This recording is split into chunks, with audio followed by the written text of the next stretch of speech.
Hello viewers and welcome to my new video. In today's video I would like to talk to you about something really important if you are an independent artist, a self-promoting artist, and this is about looking after yourself financially as well, because it's really important. A lot of the time I think, especially artists say on a DIY scene, things like that, and I'm guilty of this myself, by the way, in the past, so I'm talking from experience.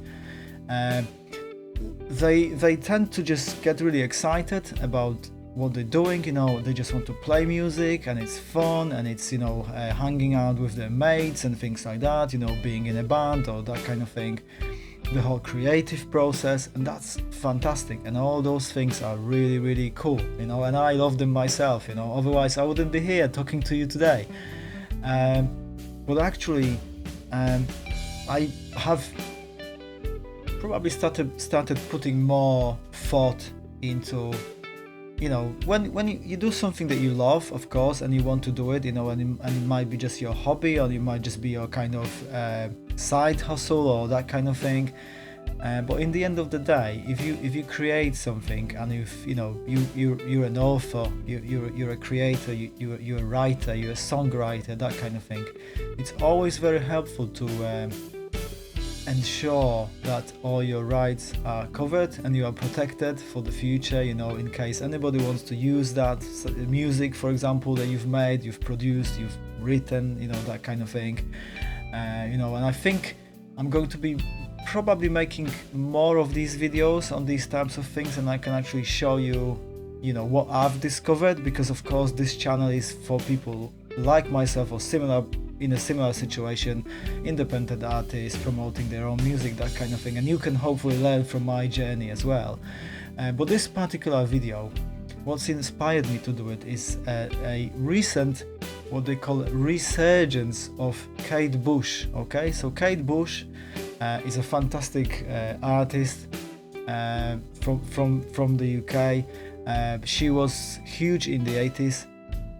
She had some really big hits back then, but very, very recently her song Running Up That Hill has been used in a Netflix series called Stranger Things, and I haven't actually watched it, by the way, but this is a story that has emerged recently, and I've obviously paid a lot of attention to that. And what's really important to take out from that story as a musician is that the moment this happened, and actually this is another kind of cool and really, really interesting fact, is that it's been 37 years since the release of that song. Okay, so she already had obviously made some money with that song previously, and that song kind of went in the charts, and I think kind of was quite high at the time back in the 80s. But this time round, it's sort of, there's been like a gap of 37 years, and all of a sudden, just because that song was used in that TV series, or Netflix series rather, it went back in the charts.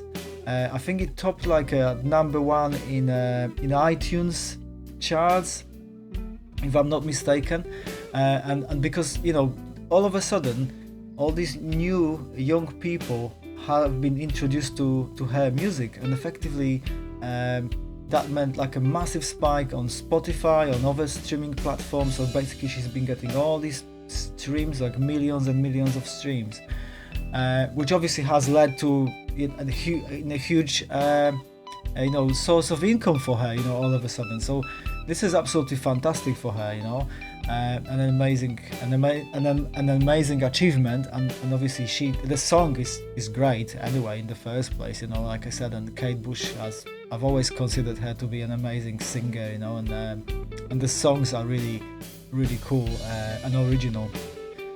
So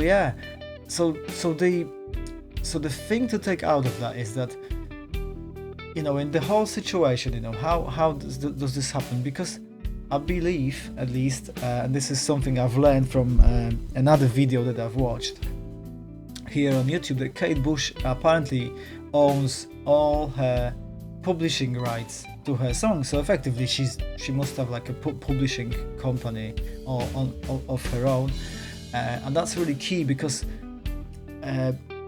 you know the whole publishing world in the music industry is very key for artists, and so is protecting yourself as a songwriter in terms of your copyrights and everything like that, because the moment that your song is used anywhere, okay, so be it on the radio, on television, in a film, you know, so like they talk about sync royalties, things like that, you know, in a video game, anything like that, you are basically owed royalties, but there's various types of royalties. I'm not going to go into the detail about this right now, but effectively it's just about thinking in advance, and even if you do something today, you know, and you're having a lot of fun, and you think, oh yeah, I'm just doing this for fun, you know, just my hobby, whatever, that, you know, that kind of thing,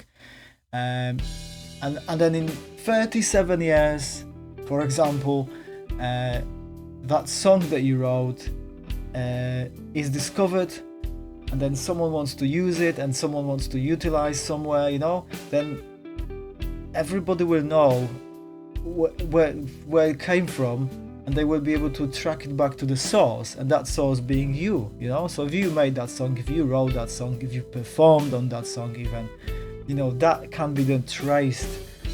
So if you have it all covered and you have registered all your songs through the correct performing rights organizations, for example, then that song will be there, and they will be able to track it back to you, and that way you will be able to make some money, you know, out of a song that, you know, you might not even be thinking anything of, or, you know, I just had some fun, did some gigs, played with a band, this, that and the other. But, you know, if you do it properly, chances are, if it ever happens to you, and I know what you're gonna say, or you might say, I'm not Kate Bush. Well, you know, you never know. Stranger things, no pun intended, have happened, you know. So yeah, so this is the key message from that. Protect yourself, people. You know, if you write songs, if you record songs, you know, register your rights properly. I might do some more videos on that actual subject as well, in case you are interested in. And if you are, let me know in the comments. As always, I will ask you to subscribe to my channel. Thanks for watching, and I'll see you in my next video.